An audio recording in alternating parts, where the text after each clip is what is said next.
It's 5 a.m. Do you know where your mother is? I do. I always do. She's a floor above me screaming, heaving up cries.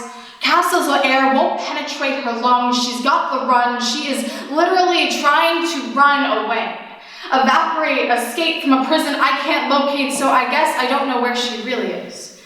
I hope it's dreaming, but it's hard to tell when her body swells with heavy breathing.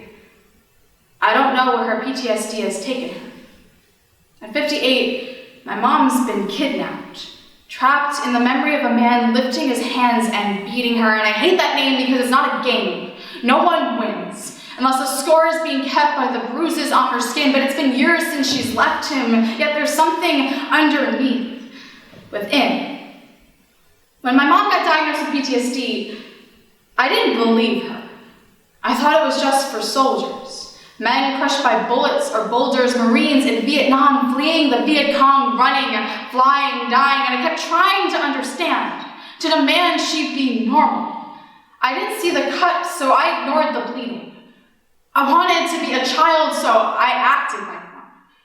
Her illness didn't fit the media's depiction, so I disregarded it like fiction, reduced her pain to self-pitying addiction, but my mother had fought a war, even her own country had told her to surrender. The court speculated she was too educated for abuse.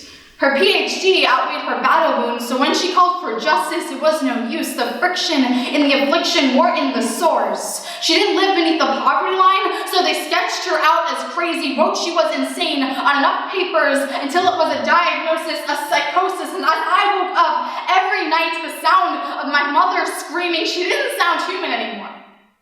She sounded like a statistic, and it didn't feel realistic that the woman who was supposed to love me with every letter was reduced to 4. PTSD, an acronym for polite talk of someone's damage. Persistent tremors shuddering down as panic terrorizes simple days. Pleasant talk for structured destruction. You can't function when you're defined by post-traumatic stress disorder hammering at your eyes. My reply is, please stop talking about it. Stop telling me she's crazy when the only thing that's insane is that we take people with emotional bullet holes and don't let them heal into scars. It's 5 a.m. Do you know where my mother is? Hi, my name is Ariel, and I always kind of like to relish in the moment after I've just done a poem like that, because I basically offer myself up to a room of strangers and hope not to be ravaged. After 6 years of writing and competing over spoken word, I've basically been ripping myself in front of audiences and trying to find the person inside I really want to be. That poem I just performed for you is my most requested, but it's often my most destructive. I was asked to write it for an event that was fighting the stigma against mental illness. But every time I tried to craft this potent grenade on injustice, marbles kept bouncing around my mouth. It wasn't that the rhetoric was bad, it's that it was just rhetoric. I don't have any mental disorders. I'll never know what it's like to play Russian roulette in my own mind. And it didn't feel right to take the voice of someone I'm not, even if I was advocating on their behalf. So I wrote from my own perspective, not inside the mess of stigma, but as like a maid, sweeping through the dust and trying to rediscover my mother in it. And so those lines were born, and they worked for the event. But when my mom saw them published on my blog, it became clear they hadn't worked for her. She immediately cut off all contact. At first, I didn't even realize it was the poem. Our relationship's never been steady.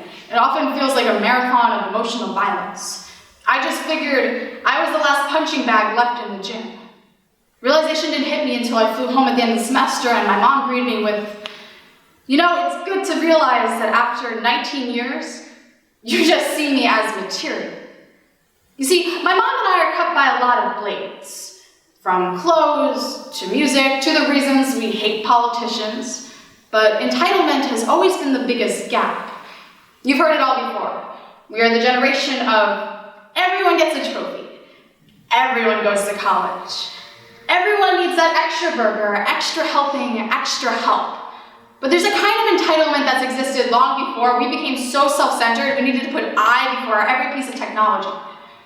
We feel overly comfortable profiting off the experiences of others.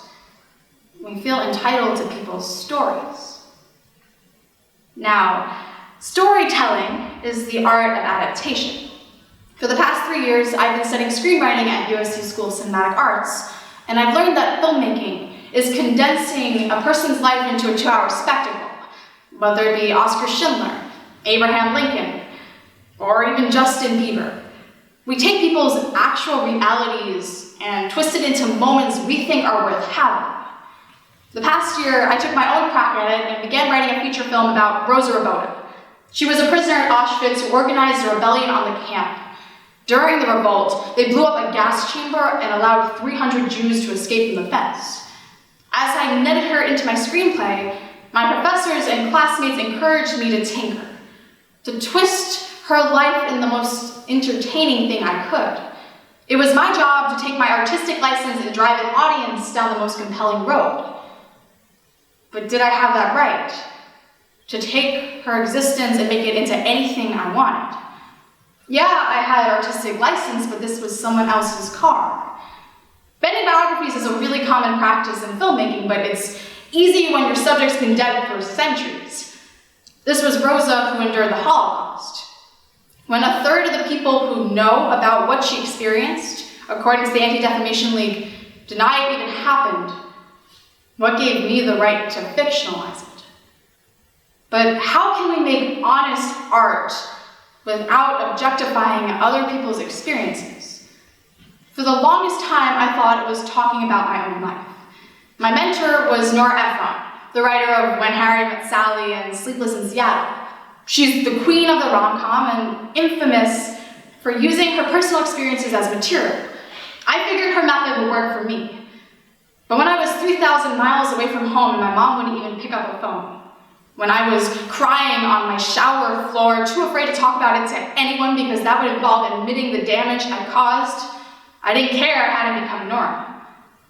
I didn't know who I was becoming. My entire life, my ability to write was where I crafted myself down. I feel like my true self can only come out when she's scripted, and as I sat in the back of the car, I couldn't recognize that girl, only that I had seen her earlier having the same conversation with a boy. I've become a little infamous for writing poems about my love life. It's stuff I shouldn't talk about, and that's what made it juicy. But just like in the movies, the poems were based off reality, not exactly true to it. I take specific details about several different people and project emotions on them, and crush it under an ambiguous you.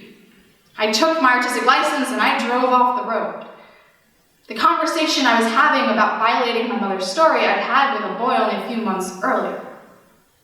I figured since it was my own story, I had artistic license, I can do whatever I wanted.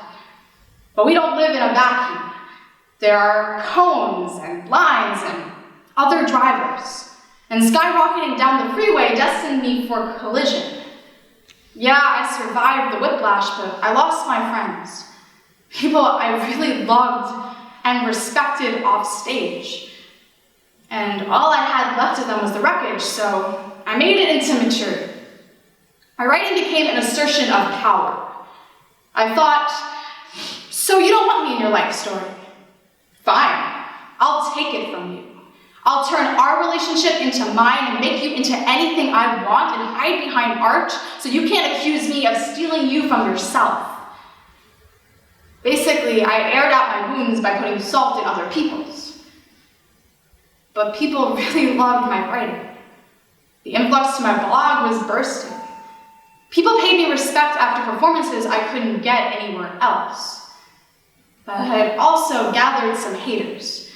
This one girl kept on posting angry rants at the end of anything I'd published, from poems to articles, everywhere. So I eventually confronted her, and I found out she thought I was writing about someone she was friends with. She saw my writing as an attack and called it hate poetry. And that seriously rattled me, because it never came from a place of hate. It was the best parts of me trying to understand the worst.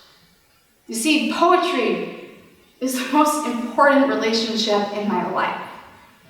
I loved it more than my friends, more than my family, more than myself.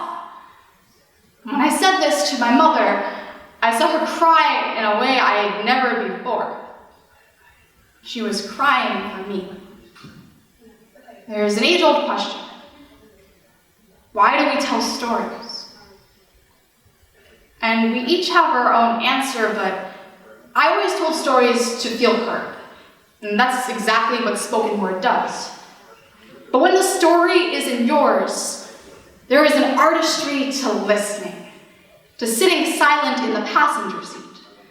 And I'm not saying we should all get our artistic licenses revoked, but we need to start signaling. We need to ask people if they're comfortable being inspiration, to see if they can even fit in that lane. We will always bend the truth so it fits better in our mouths. But that doesn't make it okay. It doesn't make it easier. It doesn't make it right.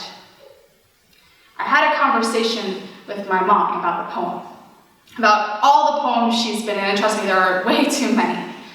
The issue really wasn't how I depicted her. It's that I never bothered to ask if I could. I took her out of her own narrative, which was a betrayal. I had to acknowledge that even though her experiences shaped mine, I don't own them. So I did the poem again, this time not for an audience or an ego. And she cried, and I definitely cried. And for the first time, I actually meant it. I learned how to be an advocate and an ally, how to stand up for someone else's voice without taking it from them. And it was okay that some of the words were mine. They're co-writers in our life stories, and they deserve the right to keep some pages private. It's time we take a step away from entitlement. It's time we ask before we tell. To everyone I've written about, I'm sorry. They were every bit your story as they were mine. We gotta move forward. We've gotta change the way it means to be an artist and the way it means to tell a story. And that involves asking for permission. Even if we're hurt. Even if we're scared, which I sure as hell am. I can't win back my license without taking a test.